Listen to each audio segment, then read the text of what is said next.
Mesdames et messieurs, chers amis, merci de nous avoir rejoints pour cette belle séance de ciné-première, une grande séance. Vous savez que le film dure plus de 2 heures, donc j'espère que vous êtes prêts pour ce long voyage.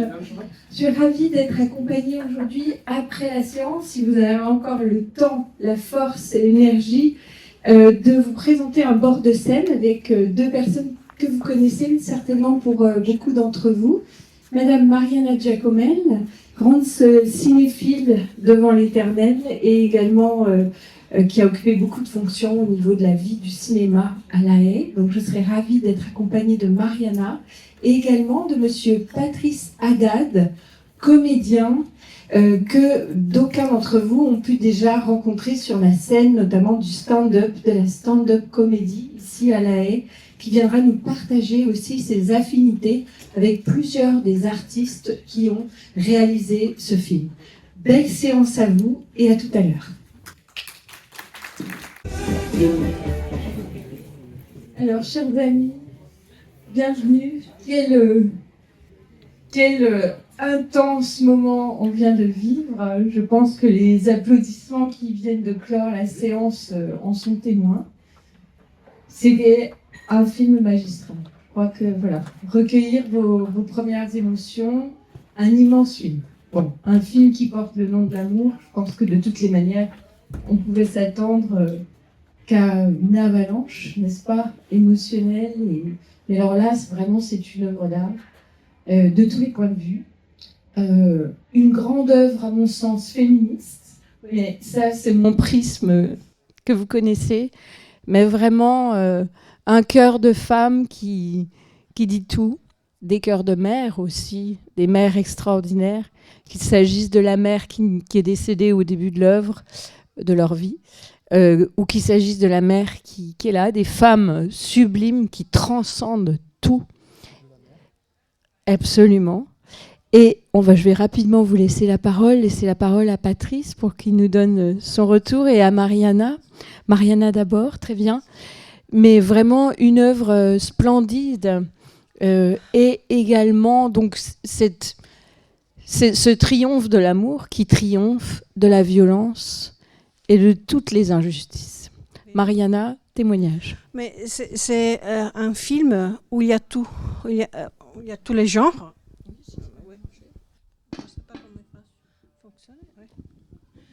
C'est un film où il y a tout. Il y a tout l'amour, il y a tous les genres du cinéma.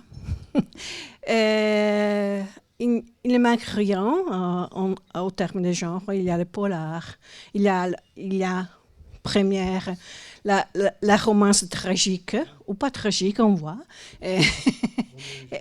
Oui. Il y a les teen movies, il y a tout. Et c'est un film qui de la part de Lelouch, qui est un acteur, on le connaît plus comme un acteur que comme un metteur en scène. Il a fait une autre feature, un autre film, Le Grand Bain, avec Mathieu Amalric, et aussi Paul Vervoort. Poulvord.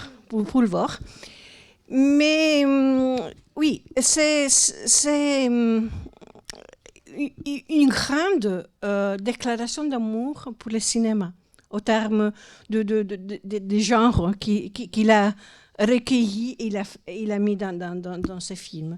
Peut-être que par quelqu'un peut être à limite, il peut être excessif, il est, mais cette excessivité a un sens. Et le sens de l'amour avant tout et surtout. Et je ne peux pas m'empêcher de penser à pas l'amour ouf, mais l'amour fou d'André Breton. Et c'est ce que disait Breton, c'était ce qui m'intéresse, ce que toutes les choses sont mises en question par une chose, par l'amour. Et combien l'amour change tout. Et c'est l'amour absolu. Et c'est aussi dans le thème dans le même cadre dans le même cadre de Breton. Breton, dans les romans, dans ces romans-là, il est c'est pas un roman classique. Il a la photographie, il y a les lettres, et il y a les lettres à sa fille, à Giacometti.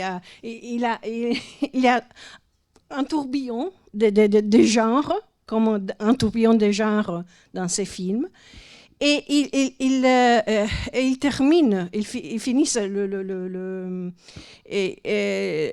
roman en disant je vous souhaite d'être aimé follement. Et c'est ce que se passe dans ce film-là.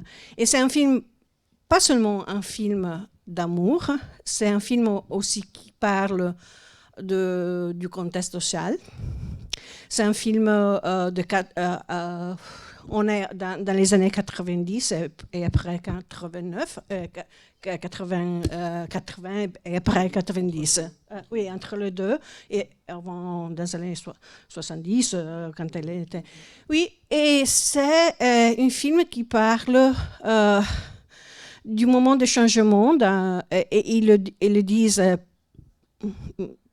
en manière derrière l'histoire d'amour. Et l'histoire a permis à un enfant et à un jeune homme,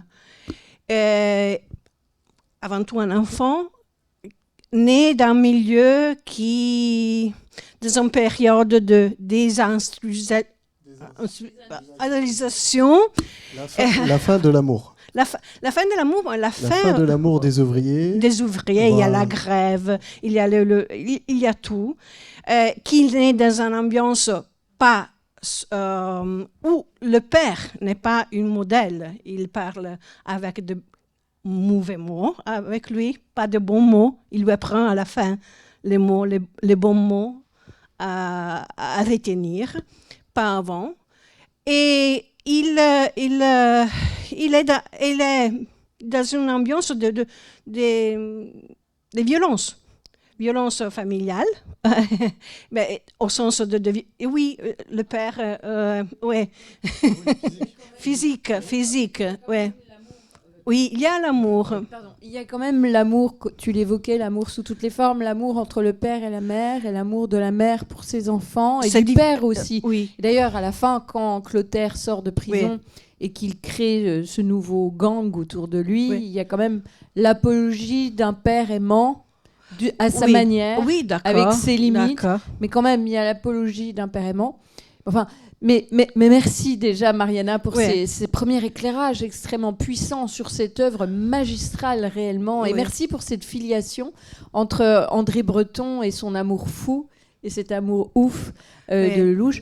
Moi, je vois aussi à travers le film, et là encore c'est un prisme qui m'est personnel, donc n'hésitez pas à me corriger, mais je vois aussi en filigrane s'inscrire dans le personnage de Clotaire, un personnage très christique.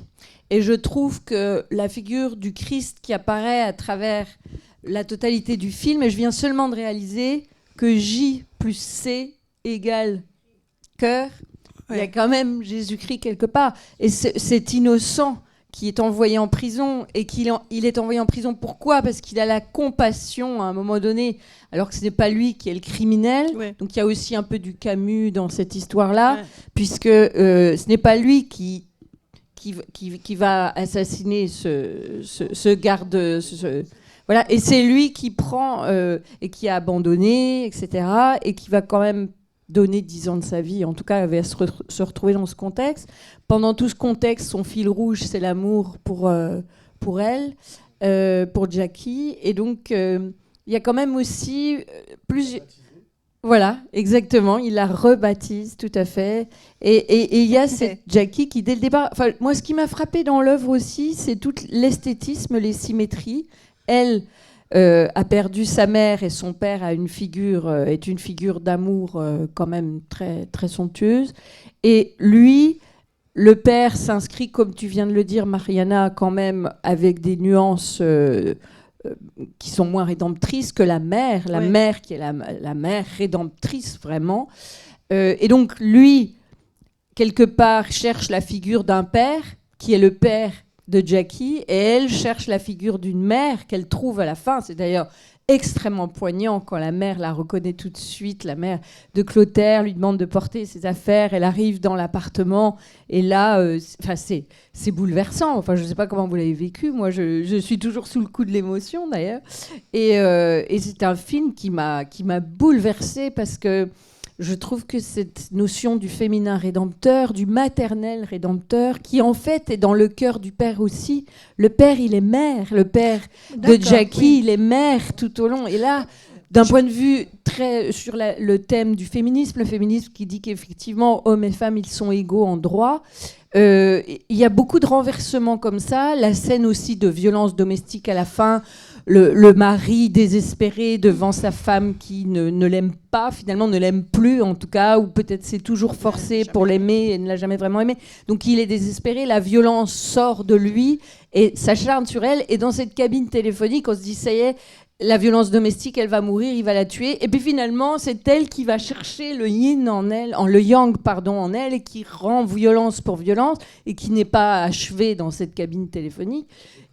Et c'est incroyable, il y a des renversements comme ça, je trouve, sur ces différents schèmes du rapport homme-femme. Il y a beaucoup de renversements comme ça dans le film qu'on voit très peu souvent, en réalité. Mais aussi dans la violence. Il y a violence partout, oui.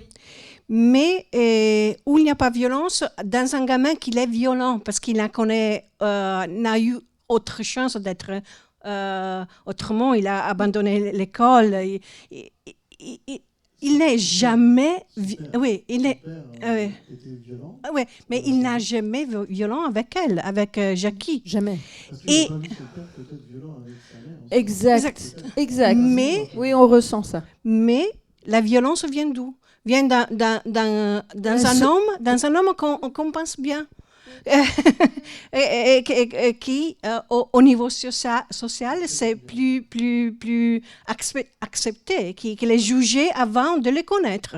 Parce que il y a, au commencement, Clotaire dit, quand il est jeune, il me juge sans me connaître. Et l'homme bien, il est jugé sans les connaître vraiment, parce qu'à la fin, il se révèle être un violent envers la femme.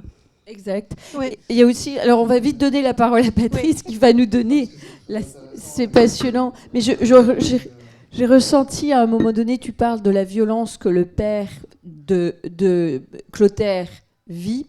Mais en réalité, on a l'impression que Clotaire intègre la violence de la société économique qui s'exerce sur son père. Il est très intelligent, il est très observateur. Je voulais juste remercier les gens qui restent avec nous. Qui ont ce courage. Parce que là, vous venez d'assister à un film, pour moi, révolutionnaire.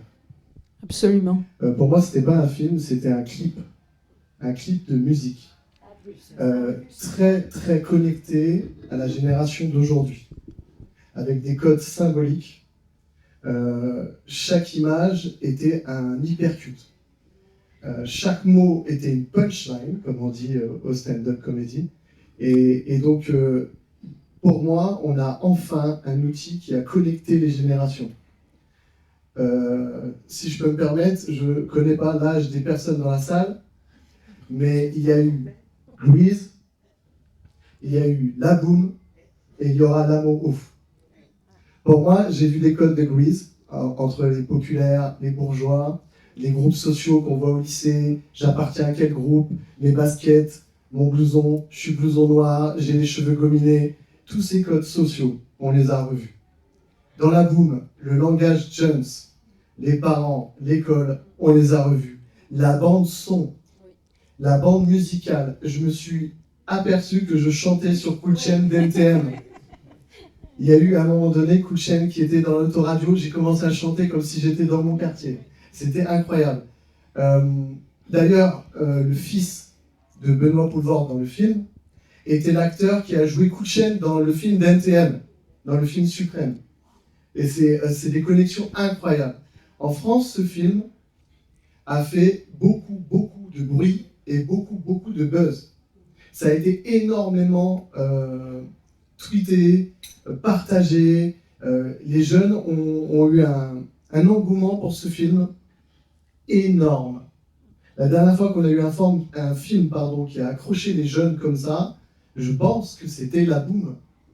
C'est extraordinaire, parce que c'est pourtant un film de la génération qui se passe à l'époque de la génération. Tout à fait. Voilà, moi c'est totalement magique. Voilà, je ne voudrais pas vous demander. Non, mais moi j'ai retrouvé toute mon enfance. Les codes étaient là.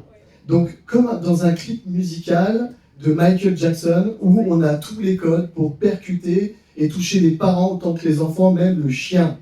C'était incroyable, ce film pour moi m'a énormément touché. Je suis diabétique, je tiens à vous présenter mes excuses, je suis sorti 2 fois par hypoglycémie. Tellement il te bouleverse. C'est quand la maman a dit à la fille, en montrant la photo, c'était incroyable. Pas besoin de mots. Notre ami Laurent m'a dit le prénom de cette actrice, Élodie Bouchez. Incroyable. Extraordinaire. Cette comédienne est incroyable. Et une deuxième chose que j'aimerais souligner par rapport aux chiffres et à l'année, et surtout aux générations, nous sommes en 2025. Ça veut dire que les jeunes qui utilisent TikTok aujourd'hui, Instagram aujourd'hui, la majorité, ils ont 15 ans. Qu'est-ce qui s'est passé en 2020 ? Le confinement. À quel moment tu peux tomber amoureux pendant le confinement ? Quand tu as 10 ans, tu es enfermé. Quand tu as 15 ans, tu vois un film comme ça, tu ne peux que être touché. Et surtout, je me permets de le dire, Hélène, parce qu'on aime tous l'amour, on est en présence d'une belle italienne, ce n'est pas un stéréotype, mais il y avait aussi tous les codes des films érotiques des années 80. Les gros plans, le flou, les couchers de soleil, la chair, les lèvres, c'était magnifique. Et tous ces codes-là additionnés ont fait un chef-d'œuvre générationnel, mais, alors c'est le petit bémol que je me permettrai de rajouter, marketing. On a rajouté tout ça pour être sûr que ça tape dans le mille. Mais ça n'empêche pas que le casting est formidable. Alain Chabat est le papa qu'on rêverait tous avoir aujourd'hui. La part de féminité et de masculinité est équilibrée. J'en resterai là tellement j'en ai encore la chair de poule. Et merci d'être resté pour encore partager avec nous. Merci beaucoup, Patrice. Merci, toi qui as un papa parfaitement Alain Chabat, je dois le dire. Et donc, merci beaucoup pour ces retours. Oui, avant de donner la parole à la salle pour avoir vos réactions, Michel aussi, qui a toujours quantité d'analyse profonde, pourra peut-être nous partager quelques mots. Dire que j'ai été frappée aussi par la magnifique esthétique du point de vue structurel du film. Entre la première éclipse, la deuxième éclipse, la femme donc, qui porte les lunettes pour voir avec le signe du soleil, et lui, la lune. Dans la symbolique, on sait bien que la lune, c'est le féminin, le soleil, c'est le masculin. Donc il y a aussi un travail pour l'instant, mais la lune est en train de rencontrer le soleil, on est bien d'accord. Donc il y a quand même un travail sur cette esthétique, il y a une géométrie parfaite dans ce film, aussi sur ces constellations familiales, la mer qui revient sous la mer, etc. On en a parlé tout à l'heure au tout début, le début, la fin. Vraiment, c'était magistral.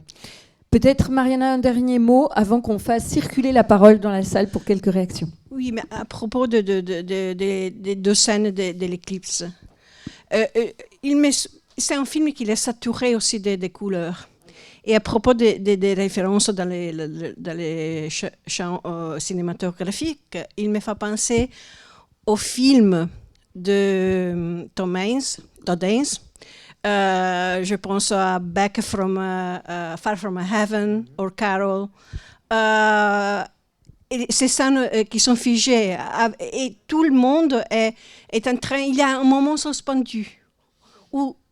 Mais dans la première scène, il est plus collectif. Dans la deuxième, chacun est par soi parce que ce sont deux moments divers de la vie. C'est la jeunesse et c'est le monde adulte.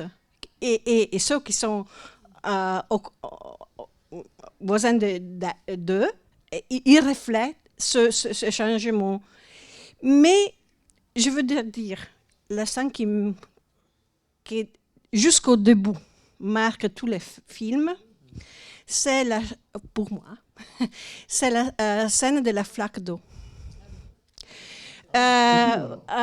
Oui, jusqu'au début. Il y a cet enfant qui dit à son père, c'est beau. Hein? Et son père lui dit, le beau n'est pas suffisant dans la vie. Des punchlines. C'est des punchlines extraordinaires. Le hasard m'a abandonné. Oui. Mais aussi, c'est pas vraiment beau parce que au sens parce que la pollution, c'est une illusion de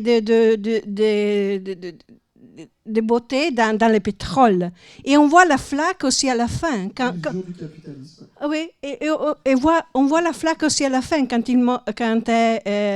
Lionel qui meurt. Et là, il y a un changement, un renversement. La fin n'est pas ce qu'on a promis au commencement. Et on peut penser que c'est tout différent, que c'est tout un rêve aussi. Mais il met le « et si ». Et si il avait pris cette décision-là, il ne serait pas mort. Et si. Et elle aussi la scène à l'intérieur de la cabine téléphonique, et c'est tout lié. Et c'est tout un et si. Et si elle n'avait pas pris, c'est toutes les hypothèses. Mais c'est aussi la possibilité de voir le merveilleux aussi dans quelque chose qui est pollué. Et c'est aussi la possibilité, quand on est adulte, dans la seconde finale, que cet amour peut être moins spontané, comme on l'est dans la jeunesse, mais peut se plier au quotidien. Et on peut être heureux aussi dans le quotidien. Ils mangent dans une ambiance miteuse avec la station de service, mais ils sont heureux. Et c'est aussi toute une déclination de la possibilité amoureuse, de les phases de la vie, comment on peut vivre l'amour. Oui, parce que finalement, quelle est leur ambition ? La seule ambition qu'ils ont, c'est de se réunir, de se retrouver. Alors, j'ai un deuxième bémol, je suis vraiment désolé. J'aurais voulu aussi que le personnage féminin soit aussi puissant que le personnage masculin. Pour comprendre pourquoi elle l'aime autant, parce que c'est vrai qu'il y a un contraste avec son papa.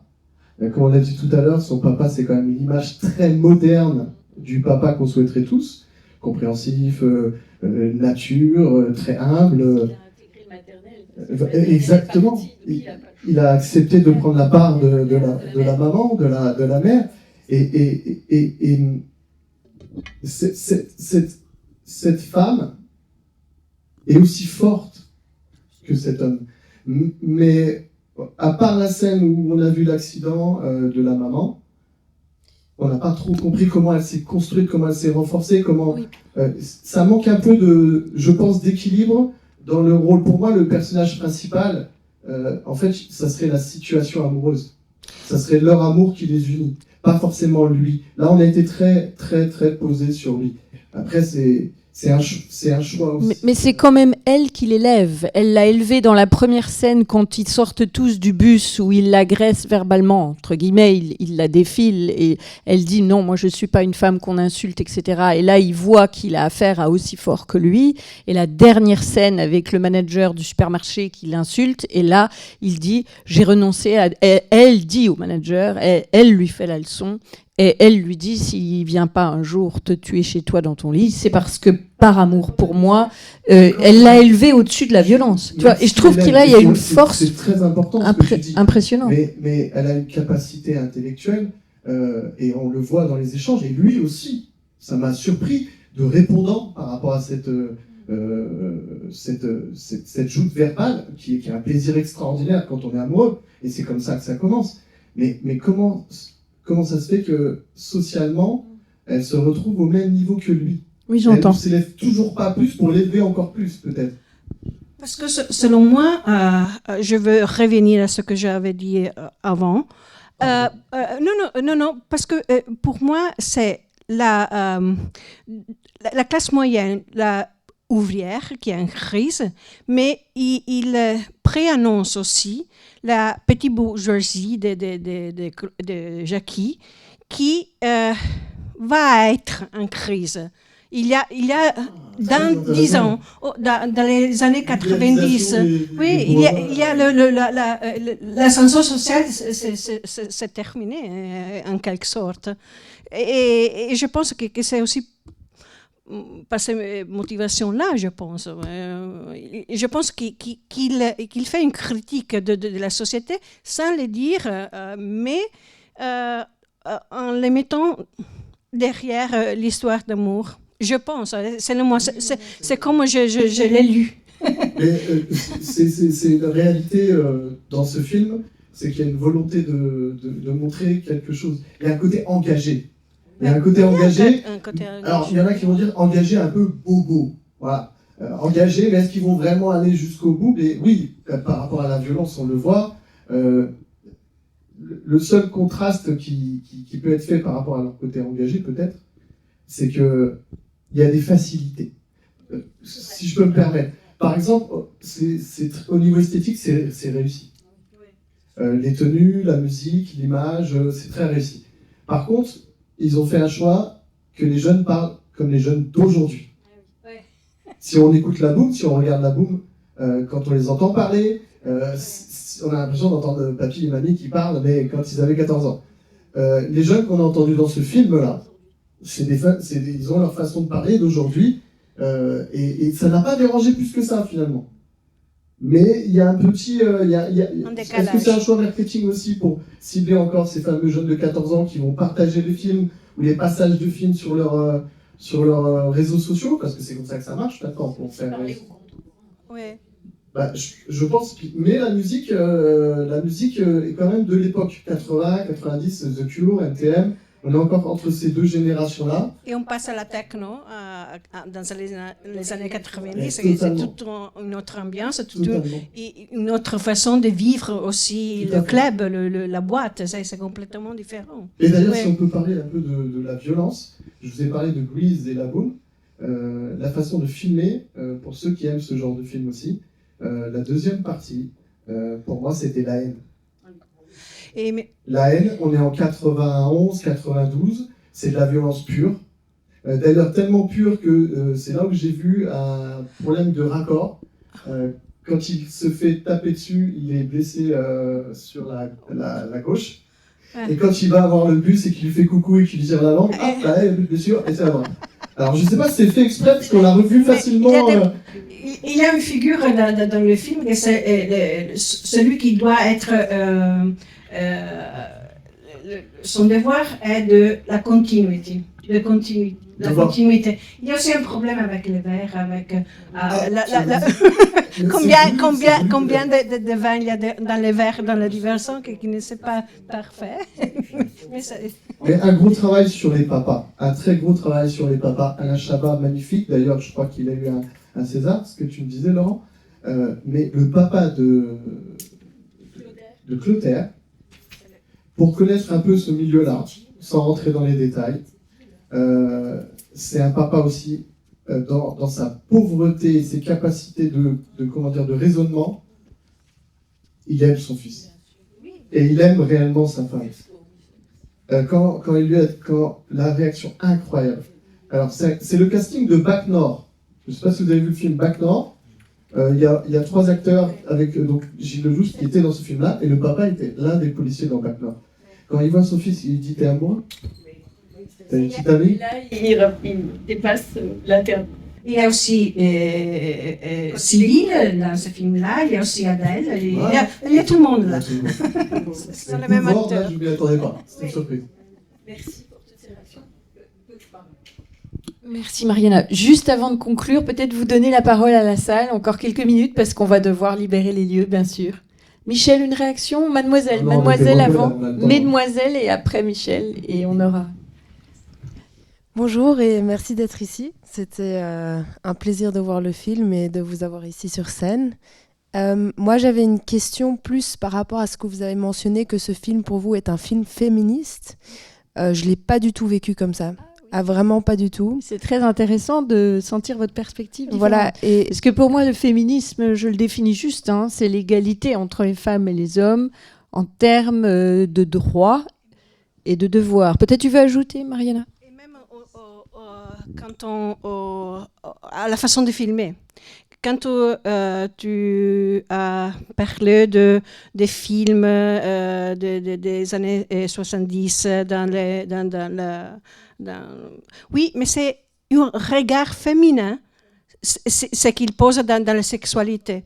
Il n'y a pas de part des corps exposés, et comme Adèle avec Keshish, celui-là était un film où elle était abusée dans tous les sens, par le cinéma et par les metteurs en scène.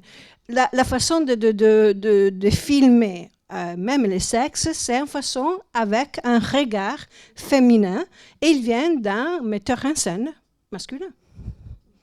Pour moi, hein, mais... Réagissez, n'hésitez pas à nous dire pourquoi vous trouvez que c'était pas un film féministe.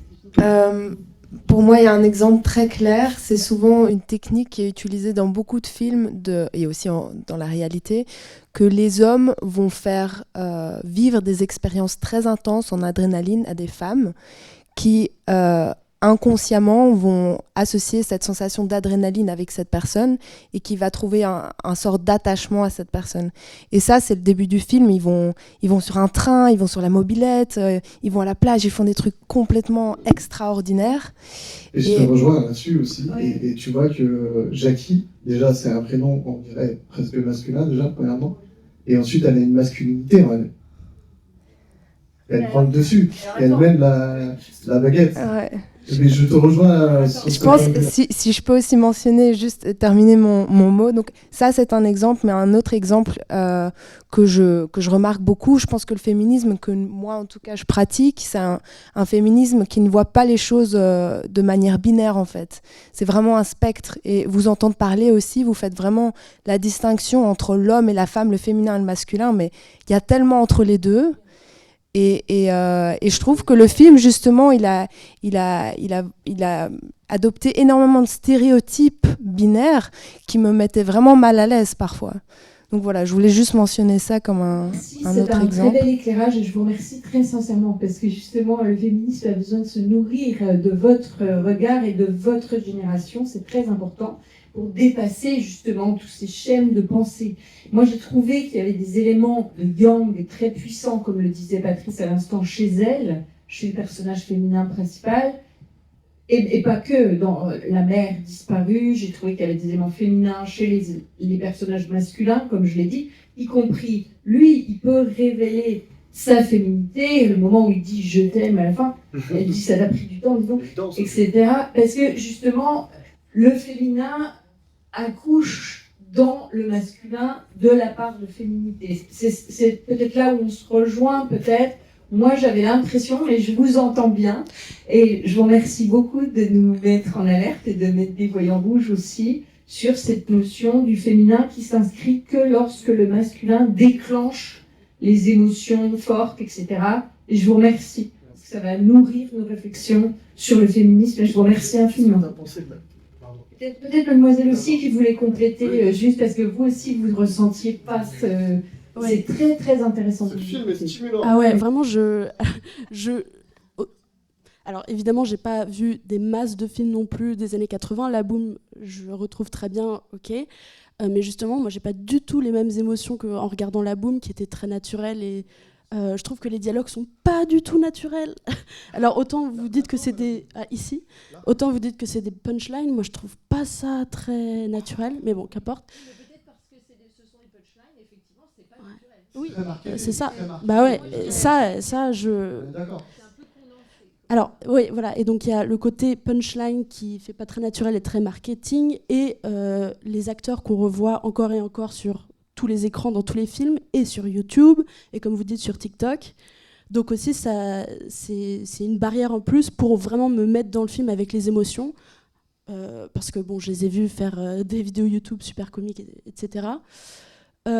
Et oui, non, j'ai vraiment du mal rejoindre les personnages parce que je trouve qu'il n'y a pas de fond. Vous l'avez bien dit aussi avec Jackie qui...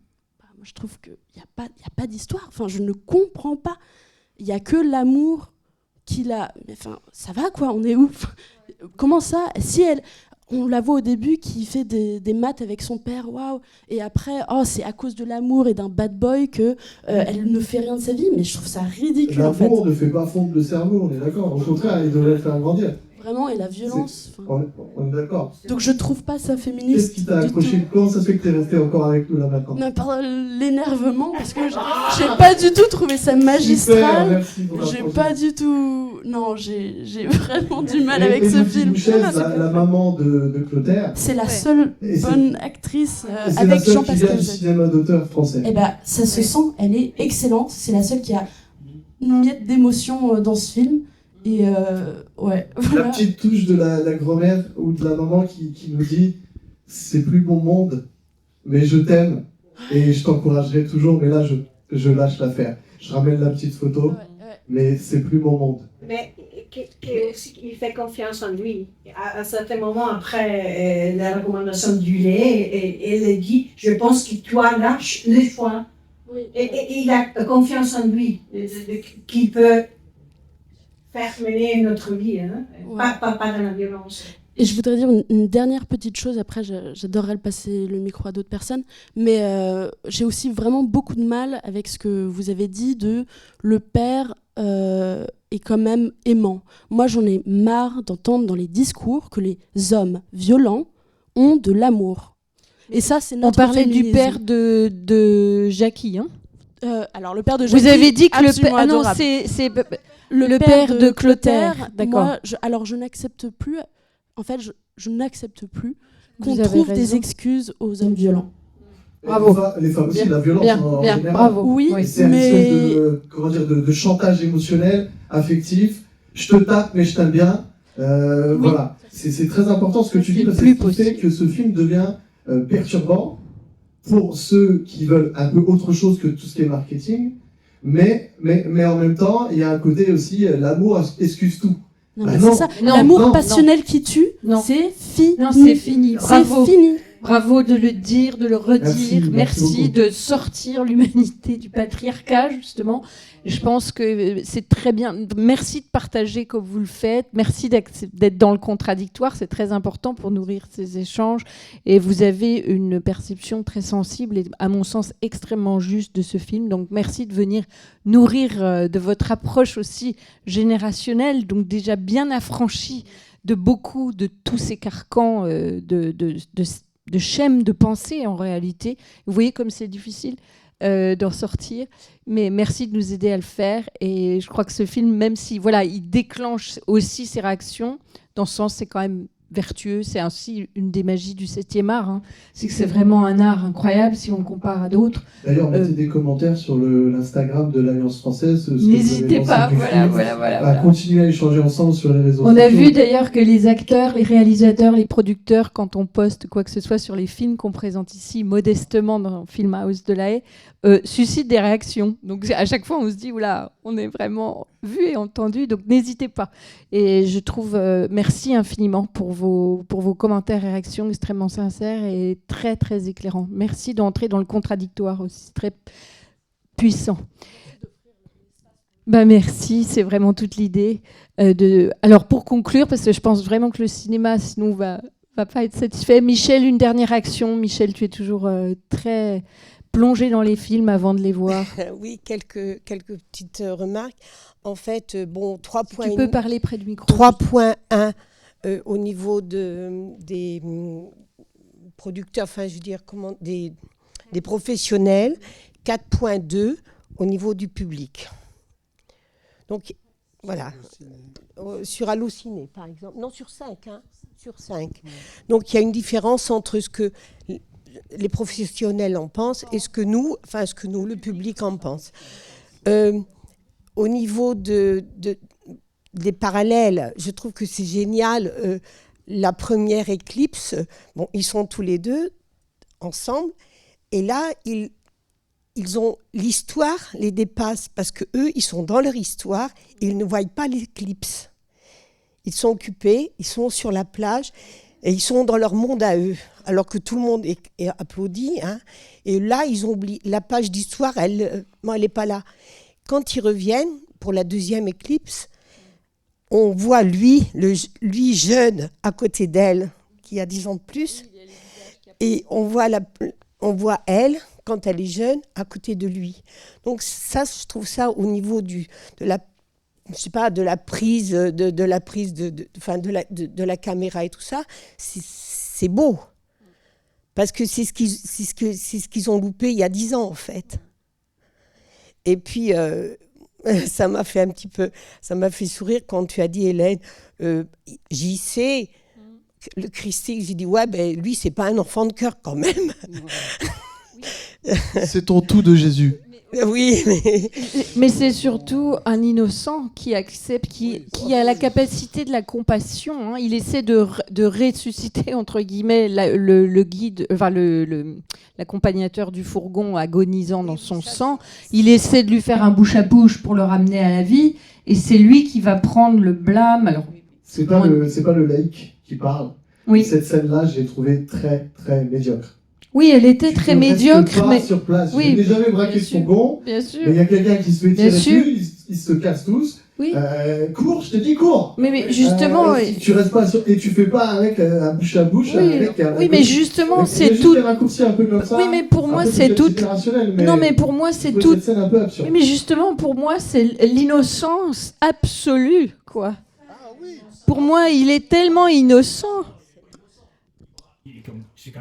Oui, mais il est innocent dans le sens où il oui, faites passer un micro à monsieur derrière. Difficile socialement. Oui. Mais le gamin, c'est pas non plus une oie blanche. Non, c'est pas du tout un enfant de cœur. On est d'accord. Moi, ce qui me dérange dans le film, c'est son retour de prison. Oui. Quand on dit il respecte son père, non, il parle de son père, il donne vraiment une vision de son père, voilà, qui travaillait, qui était peut-être malheureusement exploité, mais il travaillait. Voilà. Qu'est-ce qu'il fait lui ? Eh ben, il va braquer, il va prendre le côté facile. Oui, donc le personnage, il est à la fin, oui, quand il lâche la violence parce qu'elle lui fait lâcher la violence. La rédemption. Mais jusqu'à la fin, il n'y a pas de rédemption. Quand j'entends innocence, non, je suis pas d'accord. Attendez, non, mais ce que je veux dire, quand Patrice dit c'est complètement absurde de vouloir faire du bouche à bouche à un mourant qui est en train de se noyer dans son sang. Ce que je voulais dire, c'est plutôt naïveté, candeur. J'ai l'impression que la cinéaste a voulu mettre en avant ce côté justement d'un très jeune qui est entraîné dans la délinquance, mais qui n'a pas d'intention criminelle. Et au moment où il voit que de la délinquance, il verse dans le crime de sang, il ne veut pas que ça en arrive là, entre guillemets. Et c'est là où je trouve que la cinéaste a sans doute voulu quand même exprimer que ce n'était pas un criminel qui prémédite d'assassiner des individus au départ. Je vais faire l'avocat du diable, parce qu'on parle de Bible depuis tout à l'heure. Il aime la bagarre quand même. Il aime fracasser, il aime être mâle alpha. Donc on est un peu perdu. Alors qu'elle n'est pas perdue du tout, elle est amoureuse tout de suite. Oui. Mais c'est pour ça que ça m'intéressait beaucoup. C'est voulu, hein, d'ailleurs. Oui. À la fin, elle le dit. Hein. Oui. Quand elle a changé les moments qu'elle est montée dans la voiture. Oui. Ce n'était pas quelque chose de gamin. Oui, c'était mafieux déjà. C'était déjà mafieux. Et à la fin, même il est un rêve à la fin, elle dit « Je n'ai plus aucun souvenir heureux. » Oui. Le côté mafieux l'emporte sur le parce que tu n'as pas changé. Oui. Et je n'accuse... Quand tu es allée à la prison, j'ai terminé, mais c'est avant qu'elle a terminé de l'aimer. Oui, c'est quand elle rentre en pleurs là, de cette soirée où elle voit qu'il bascule dans le monde mafieux, finalement, elle n'a plus d'importance pour lui. Vous avez totalement raison. Non, mais on voit bien les enchaînements et les gradations, mais je trouve qu'il y a des intentions de cette réalisatrice qui sont juste... Ce film reste, et votre réaction montre aussi qu'il y a encore beaucoup de chemin à parcourir sur tellement de segments. Mais en tout cas, merci d'avoir partagé avec nous, toutes et tous, ce bord de scène et puis cette projection. On espère vous revoir pour le prochain Ciné Première et à très bientôt. Merci.